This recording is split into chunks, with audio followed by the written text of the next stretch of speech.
আমি হিন্দুদেরকে বলবো, আগামী দুর্গাপূজা আসতেছে, বুক ফুলিয়ে আগের চেয়েও উৎসবপূর্ণ মুখরিত করে দুর্গাপূজা করবেন।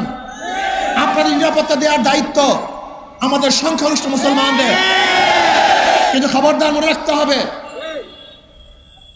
রাখতে হবে ধর্ম যাদের উৎসব তাদের, ধর্ম যার যার উৎসব সবার, এই স্লোগানের ভিত্তিতে নয়, বরং স্লোগান হবে ধর্ম যাদের উৎসব তাদের, নিরাপত্তা প্রদান করব আমরা সম্মিলিতভাবে। আমার ধর্মে আপনি উৎসব পালন করবেন না, যেহেতু আমি কুরবানির সময় যে জবেহ করি সেই সময় আপনার উৎসব থাকে না, কাজে যার যার ধর্ম উৎসব তারই থাকবে। কিন্তু মনে রাখতে হবে এই বাংলাদেশ প্রত্যেকটা নাগরিকের অধিকার আছে, কাজে আপনারা একেবারে উৎসাহের সাথে আপনার ধর্ম পালন করবেন, কেউ বাধাও দিবে না। বরং দেশের সংখ্যাগরিষ্ঠ মুসলমান 5 তারিখের পরে যেরকম মন্দির পাহারা দিয়েছিল, আপনাদের সবাইকে পাহারা দিয়েছিল, এইভাবে আপনাদেরকে পাহারা দিবে। এই দেশ মুসলমানদের দেশ, অধিকার সবার। দেশ কাদের অধিকার? রাস্তা বানিয়েছে আমি, চলার অধিকার সবার। প্রতিষ্ঠান করেছে আমি, পড়ার অধিকার সবার। যেরকম নবাব সলিমুল্লাহ রহমতুল্লাহ আলাইহি নিজে রক ফকিত জমির মধ্যে বুয়েট করেছিলেন, ঢাকা মেডিকেল কলেজ করেছেন, ঢাকা ইউনিভার্সিটি করেছেন। ওই জমি সম্পূর্ণ মুসলমানদের অন্য কারণ নয়। এবং নবাব সলিমুল্লাহ রহমতুল্লাহ আলাইহি ঢাকা ইউনিভার্সিটি করার জন্য 1911 সনে প্রস্তাব দিয়েছিলেন, কিন্তু ক্যালকাটার হিন্দুরা ঢাকাতে যেন ইউনিভার্সিটি না হয় এর জন্য 41 বার মিটিং করেছিল।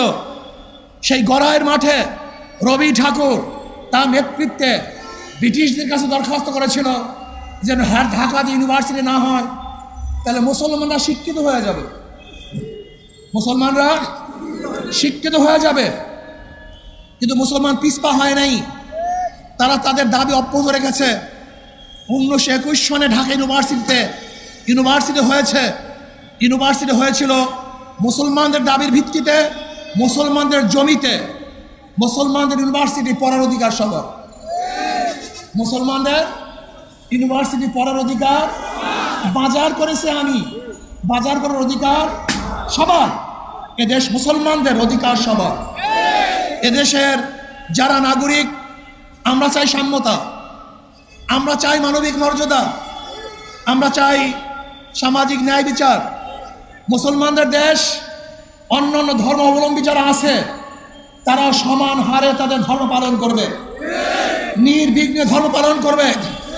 আমি হিন্দুদেরকে বলবো, আগামী দুর্গাপূজা আসতেছে, বুক ফুলিয়ে আগের চেয়েও উৎসবপূর্ণ মুখরিত করে দুর্গাপূজা করবেন।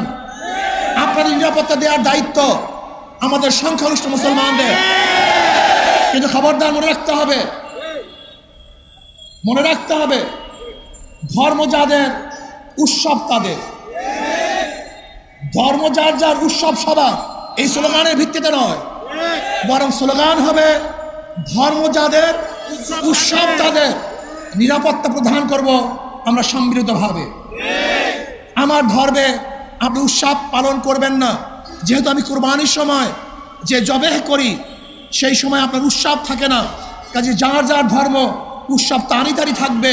কিন্তু মনে রাখতে হবে এই বাংলাদেশ প্রত্যেকটা নাগরিকের অধিকার আছে, কাজে আপনারা একেবারে উৎসাহের সাথে আপনার ধর্ম পালন করবেন, কেউ বাধাও দিবে না।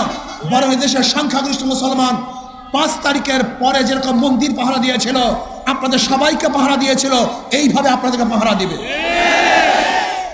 আমরা চাই সাম্য, আমরা চাই মানবিক মর্যাদা, আমরা চাই ন্যায় বিচার প্রতিষ্ঠিত হবে।